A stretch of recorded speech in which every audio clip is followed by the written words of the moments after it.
Hello বন্ধুরা, good evening. কেমন আছো? তো আমি বানাচ্ছিলাম রিলস। তো রিলস বানাতে বানাতে মনে হলো গাছের দিকে তাকালাম, দেখো পেয়ারা গাছ।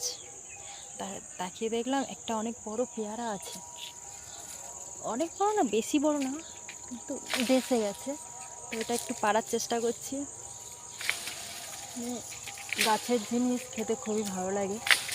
দাঁড়াও, পেরে নিয়ে তোমাদের দেখাচ্ছি। দেখো, মনে হয় না পারতে পারবো।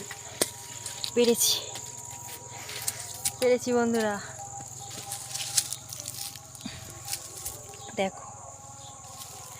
তো গাছের জিনিস দেখতে খুব ভালো লাগে, আর খেতে তো আরও ভালো। চলো, বাই বাই সবাইকে।